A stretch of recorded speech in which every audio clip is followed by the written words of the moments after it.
السلام علیکم، کیسے ہیں آپ؟ میں ہوں ویٹ راشد حیدری۔ آپ دیکھ رہے ہیں حیدری اینیمل ہاسپٹل یوٹیوب چینل۔ حیدری اینیمل ہاسپٹل یوٹیوب چینل میں خوش آمدید۔ امید کرتا ہوں ذمہ دار بھائی اور شوقین حضرات سب خیریت سے ہوں گے اور اللہ تعالیٰ کی رحمتوں کے سائے میں ہوں گے۔ یہ آپ ایک سامنے فریزین گائے دیکھ رہے ہیں۔ یہ تقریباً اس نے تقریباً 8.5 ماہ کا جو بچہ ہے وہ اس نے گرا دیا، یعنی ابارشن کیا ہے اس نے۔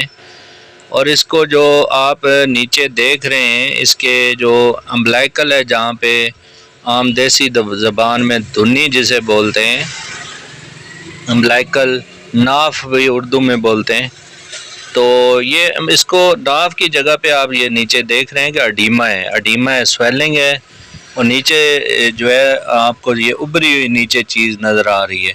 تو یہ سامنے یہ کیا ہے، اس کی تقریباً یہ اس کو 6 ماہ ہو گئے ہیں جب سے یہ سویلنگ، پہلے چھوٹا سا گولا بنا ہے، چھوٹی سی گیند نما یہ ظاہر ہوئی ہے، اس کے بعد یہ 6 ماہ ہو گئے ہیں۔ تو یہ اب اس کی جو سائز ہے آپ کے سامنے آپ لوگوں کے، تو یہ مقامی جتنے بھی پریکٹیشنر ہیں، ڈاکٹر حضرات ہیں، انہوں نے چیک کیا ہے، لیکن یہ ہے کہ اس کی پراپر تشخیص ڈائگنوز کسی نے بھی نہیں کی۔ وہ پراپر اس کو کوئی پھوڑا بنا کے، کوئی اڈیما بنا کے، کوئی ابسیس، کوئی ٹیومر بتا رہا ہے، کوئی کیا بتا رہا ہے، تو سارے چیزیں وہ آتے ہیں اور ٹیکے لگا کے اور پیسے لے جاتے ہیں، لیکن یہ اس کو کچھ بھی افاقہ نہیں ہوا چونکہ اس کی پراپر ڈائگنوز نہیں ہوئی۔ تو فارمر نے ہم سے رابطہ کیا ہے، ہم نے جا کے اس کی پراپر جو ہے تشخیص کی ہے۔ تشخیص جو طریقہ کار ہے تشخیص کا وہ کیا ہے، اور اس کو ہم نے چیک کیا ہے، اس کو نیچے سے ہم نے دبایا ہے اوپر، اور اس کے علاوہ اس میں ہم نے سرنج ڈال کے نیڈل سے ہم نے اس کی جو سرنج سے سکنگ کی ہے، اور اس میں کوئی فلوئڈ نہیں ہے، کوئی ٹیومر نہیں ہے۔ تو تیسری چیز یہ اس کو امبلائکل ہرنیا ڈائگنوز ہوا ہے۔ امبلائکل ہرنیا کیا ہوتا ہے؟ یہ اندر سے جو ایک 3 پردے ہوتے ہیں، ایک مین جو چمڑا ہوتا ہے، اس کے علاوہ نیچے مسل ہوتا ہے، اور اس کے علاوہ ایک ڈایافرام ہوتا ہے۔ ڈایافرام کا ایک پردہ ہوتا ہے، یہ اس میں ڈایافرام کا جو پردہ ہے وہ پھٹا ہوا ہے، اور جس کی وجہ سے جانور کے جو اعضاء ہیں وہ نیچے لٹک گئے ہیں اور ان کا پریشر بڑھ رہا ہے، اور اسی وجہ سے جو ہے وہ یہ سویلنگ ہے، سوجن ہے، یہ ہاتھ سے دباتے ہیں تو یہ اندر چلا جاتا ہے، اور اس کے علاوہ ہاتھ چھوڑتے ہیں تو پھر یہ نیچے آ جاتا ہے، اور یہ آہستہ آہستہ بڑھ رہا ہے۔ اب اس کی ہم نے پراپر جو ہے میئرمنٹ کی ہے، یعنی اس کو ناپا ہے، تو یہ تقریباً 8 انچ کا ہول ہے، 8 انچ جو لمبائی میں اس کا جو ہول بنتا ہے، تو یہ 8 انچ کے جو گیپ ہے اس کی وجہ سے جو ہے یہ گولا سا بنا ہوا ہے۔ دیکھیں ابھی ہم نے اس کو اندر کیا ہے تو یہ بالکل نظر نہیں آ رہا، تو اب تھوڑا سا نیچے نظر آ رہا ہے، تو ابھی اس کا پراپر چیک اپ کیا ہے، ڈائگنوز اس کا جو ہوا ہے امبلائکل ہرنیا، یعنی یہ اس کو ناف کا ہرنیا بھی کہتے ہیں۔ تو اس کی ہم نے جو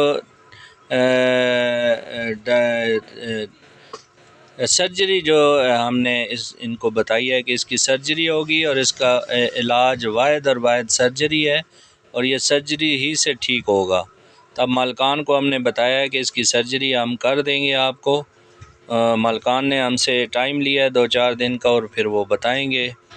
ویڈیو بنانے کا مقصد صرف اور صرف کسان بھائی اور شوقین حضرات کو جو ہے وہ اویئرنیس دینی ہے کہ جب بھی آپ کے جانور میں کوئی ایسا مسئلہ ہو تو پراپر اس کی تشخیص کروائیں، کسی اپنے قریبی ویٹنری جو ڈاکٹر ہے اس سے تشخیص کروائیں پراپر، چونکہ جب میں تو یہ کہتا ہوں، ہمیشہ سے کہتا ہوں کہ تشخیص علاج سے بہتر ہے۔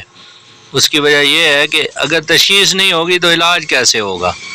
تو ایسے پیسے جو ہے اپنے جو ہے ضائع نہ کریں، ایسے جو نان پریکٹیشنر ہیں ان کو آپ ایسے پیسے نہ دیں، اور اپنے جانور کا جو ہے مکمل علاج جو ہے وہ تشخیص کے ساتھ ہی کروائیں تو نیکسٹ ویڈیو انشاءاللہ ہم سرجری کریں گے تو اس کی سرجری کی ویڈیو بھی لگائیں گے. تو اگلی ویڈیو تک کے لیے اجازت چاہتا ہوں. دوستوں سے گزارش ہے کہ میرے چینل کو سبسکرائب کر دیں، لائک اور شیئر کریں. باقی ہمارا ہاسپٹل کی ہیلپ لائن نمبر 0311780040 پر رابطہ کریں. آپ کو کوئی بھی ایشو ہے، کوئی مسئلہ ہے، سرجری کروانی ہے تو ہر قسم کی سرجری ہمارے حیدری اینیمل ہاسپٹل کے پلیٹ فارم پہ موجود ہے، جس میں سی سیکشن، ریمنوٹمی، اس کے علاوہ کوئی بھی ہرنیا کا آپریشن ہے، کوئی بھی چھوٹے موٹے جتنے آپریشن ہیں، اپورڈس فکسیشن اور پٹیلا کا بھی کرتے ہیں. انہی الفاظ کے ساتھ اجازت چاہتا ہوں. فی امان اللہ. اللہ حافظ.